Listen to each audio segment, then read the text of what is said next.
Morning students, कैसे हैं आप सब। हम लोग ज्योग्राफी के क्लाइमेट का दूसरा टॉपिक डिस्कस करेंगे। पहले टॉपिक में हम लोगों ने क्लाइमेटिक कंट्रोल, लैटिट्यूड, अल्टीट्यूड इनके बारे में पढ़ा था। अब आज जो हम लोग नया टॉपिक इसमें शुरू करेंगे, इंडियन मानसून। इंडियन मानसून, भारतीय मानसून। पेज नंबर 28 पे देखेंगे तो एक अराइवल ऑफ मानसून का एक फिगर दिया गया है। आप देखेंगे कितना अच्छा वो देखने में लग रहा है। आपको देखने से ही फील हो रहा है कि जो भारतीय मानसून है, इंडियन मानसून है, वो कितना अच्छा है।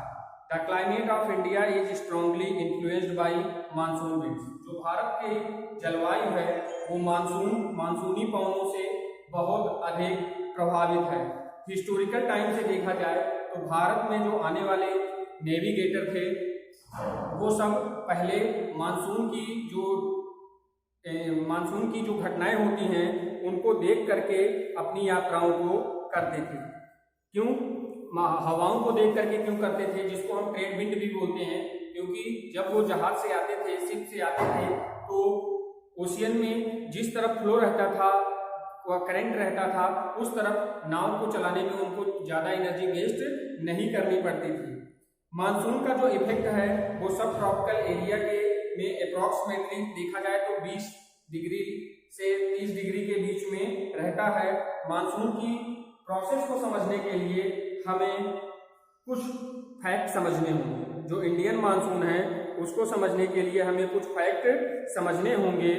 पहला, जिसमें 5 फैक्ट दिया गया है। पहला है the differential heating and cooling of land and water.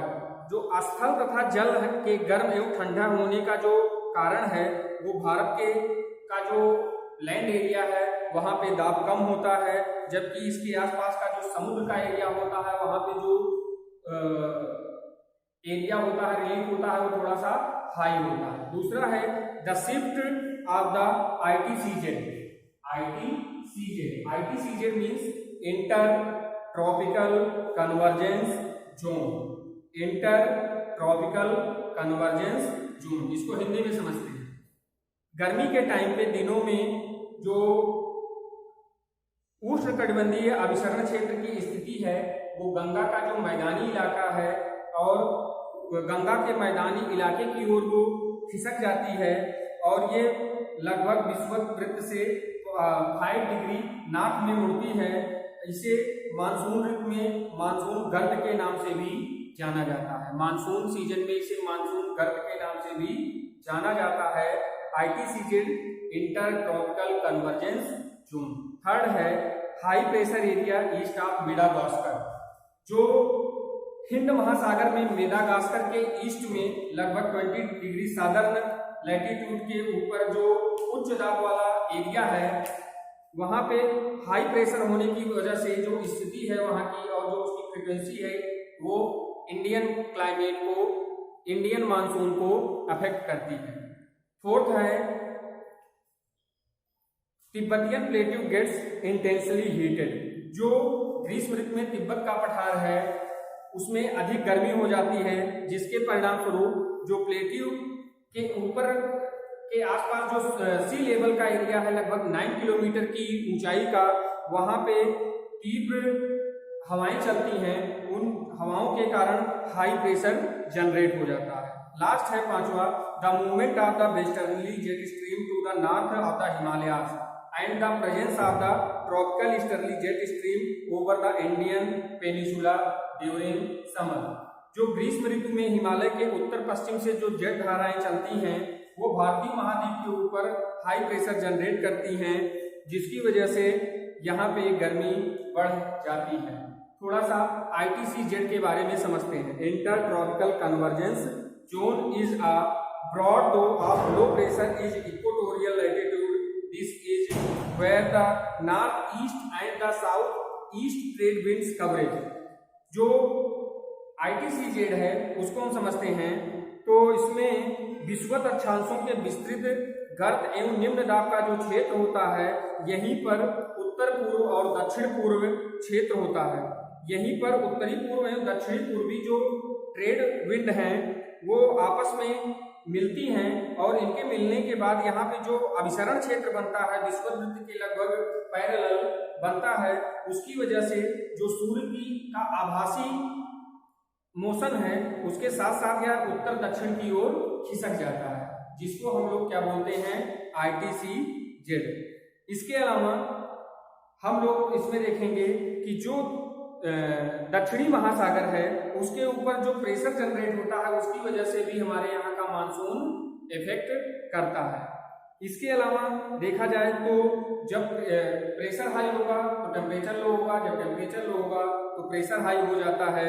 इसमें अब एक चीज हमको समझना चाहिए एल नीनो के बारे में। इसके बारे में एल नीनो है कोल्ड विंड। एक क्या है, ये ठंडी जलधारा है जो पेरू में चलती है टेम्पोरली, और गर्मी में ये जलधारा एलिनीनो, गर्मी में इसी जलधारा को लोग एलिनीनो बोल देते हैं। एलिनीनो जो शब्द है वो स्पेनिश लैंग्वेज का है जिसकी मीनिंग होती है बच्चा, चाइल्ड, तथा जो कि बेबी क्राइस्ट को व्यक्त करता है, क्योंकि यह धारा, ये जो करंट है, ये क्रिसमस के टाइम पे ये हवाएं शुरू होती हैं, बहना शुरू होती हैं। एलिनीनो की प्रेजेंस में जो समुद्र की सतह का जो टेम्परेचर है वो थोड़ा सा बढ़ जाता है तथा उस क्षेत्र में जो ट्रेड विंड होती हैं वो कमजोर हो जाती है। ये कौन सी, किसके बारे में हम लोग बात कर रहे थे, एल नीनो के बारे में। This is the name given the periodic development of a warm ocean current के बारे में। अब हम इंडियन मानसून के आगमन के बारे में थोड़ा सा जानते हैं। The onset of the monsoon and withdraw. Bharat का जो मानसून है वो कैसे आता है और कैसे वापस जाता है। जो ट्रेड विंड है, ये मानसून ट्रेड विंड जो होती है वो मानसून विंड के अपोजिट डायरेक्शन में ब्लो करती रहती हैं, जिसकी वजह से जो हमारे यहाँ का ट्रॉपिकल एरिया होता है वो ओशियन के ऊपर जब फ्लो करती हैं वो हवाएं, तो उस समय विभिन्न वायुमंडलीय अवस्थाओं में ये डिवाइडेड हो जाती हैं। मानसून के समय पे जून के आरंभ से लेकर के लगभग मानसून का आरंभ जून के लगभग में शुरू होता है और मध्य सितंबर तक ये चलती रहती हैं, और ये लगभग 100 से 120 डेज के बीच का टाइम होता है, और इसमें कहीं ना कहीं ज्यादा बारिश, कहीं कम बारिश, कभी कभी तो मानसून बर्स्ट भी हो जाता है। मानसून बर्स्ट भी हो जाता है। बर्स्ट का मतलब होता है फट जाना। अब इस मानसून की वजह से कहीं कहीं जो ये बौछारें पड़ती हैं, जो पानी पड़ती है, अगर इंडिया में देखा जाए तो अपने यहाँ सबसे पहले मानसून केरल की तरफ आता है और ये दो भागों में बढ़ जाता है। जो मानसून जनरेट होता है वो दो भागों में, जैसे जब हम इंडिया के मैप को देखेंगे, आपको दिया गया है, तो जो अरबियन सी का एरिया है, अरबियन सी के एरिया से जो मानसून जनरेट होता है वो गुजरात और महाराष्ट्र तक ही उसका शैडो एरिया रहता है। लेकिन जो बे ऑफ बंगाल की तरफ से मानसून जनरेट होता है, सबसे पहले तो वो एडवांसिंग मानसून में पहुंच जाता है केरल, जिसको हम मैंगो शावर भी आगे पढ़ेंगे आएगा, उस पहुंचता है और यही पूरे भारत में बारिश करते हैं। मानसून जून के फर्स्ट तक आता है और वापस होता है लगभग अगस्त के लास्ट और सितंबर के महीने में। मानसून की आने और जाने के बाद जो हमारी सीजन्स हैं उनके बारे में हमें थोड़ा समझना चाहिए। इसके बारे में, सीजन्स के बारे में, समर, विंटर, रेनी और कुछ ट्रांजिट सीजन के बारे में। अब हमको सबसे पहले समझना है कि ये सीजन होते क्या है। The monsoon type of climatic is characterised by a distinct seasonal pattern. The weather condition greatly change from one season to the other season. जो हमारे यहाँ सीजन होते हैं वो मानसून की वजह से एक के बाद एक परिवर्तित होते रहते हैं। जनरली देखा जाए तो हमारे यहाँ जो सीजन है ये है शीत ऋतु, मतलब विंटर सीजन, समर सीजन, और कुछ रीजनल डाइवर्सिटीज की वजह से जो प्रेसिपिटेशन और रिट्रीटिंग का एरिया है, तो जिसमें सबसे पहले हम लोग बात करेंगे विंटर सीजन। ठंडी के मौसम की हम चर्चा हम लोग सबसे पहले करते हैं। ठंडी के टाइम पे जो नॉर्थ इंडिया का जो एरिया, नॉर्थ इंडिया में जो ठंडी का मौसम है वो लगभग मिड नवंबर से लेकर के फरवरी तक रहता है और दिसंबर में सबसे ज़्यादा टेम्परेचर कम हो जाता है। मतलब कह सकते हैं कि दिसंबर का जो महीना होता है वो सबसे ज़्यादा टेम्परेचर वाला होता है। वहीं उसी तरफ पूर्वी तट पर अगर देखा जाए तो जो चेन्नई है, चेन्नई का एवरेज टेम्परेचर उस समय 24 डिग्री सेल्सियस से 25 डिग्री सेल्सियस के मिड में रहता है, जबकि नॉर्थ इंडिया में ये 10 से 15 डिग्री सेल्सियस तक पहुंच जाता है।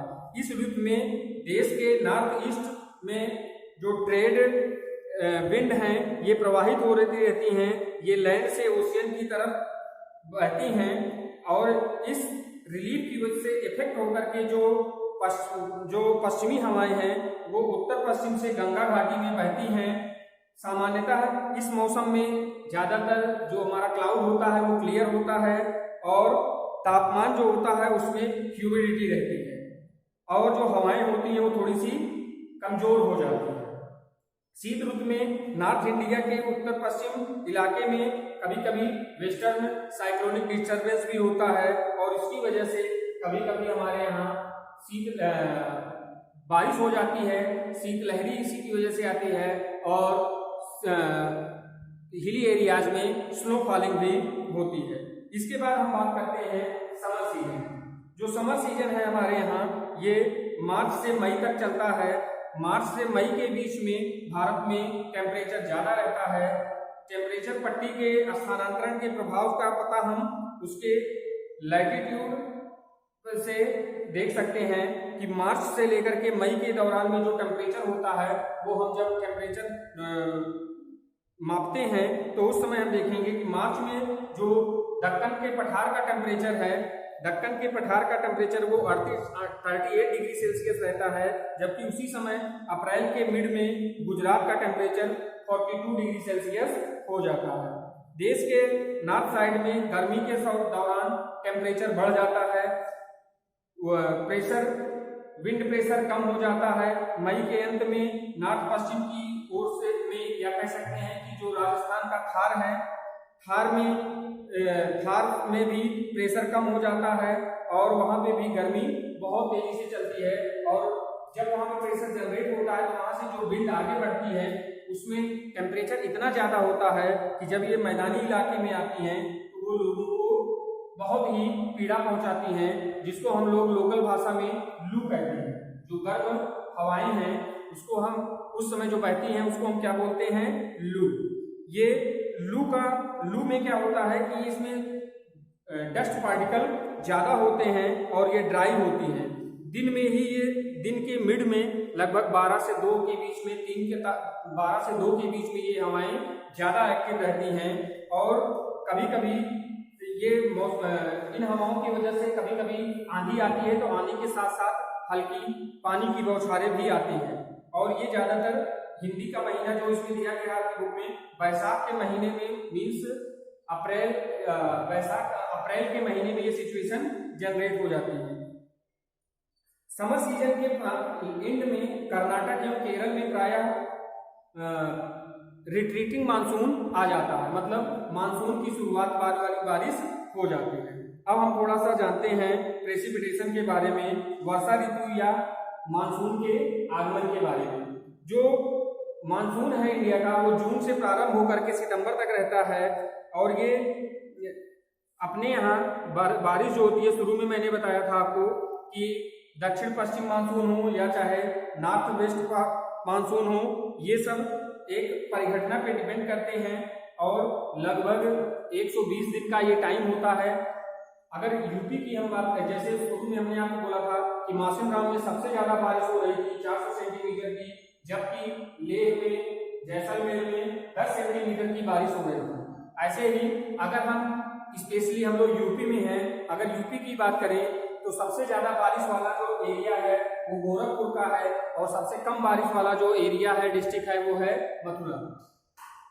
अब इसी तरीके से देखें तो जो हमारे यहाँ पे मानसून है वो आता है और डिफरेंट वेरिएशन के साथ डाइवर्सिटी है, क्योंकि कहीं बारिश होती है कहीं, क्योंकि एक साथ हर जगह पे बारिश होना संभव नहीं है। अब देखते हैं रिट्रीटिंग मानसून के बारे में, जिसको हम लोग बोलते हैं क्या, ट्रांजिशन टाइम।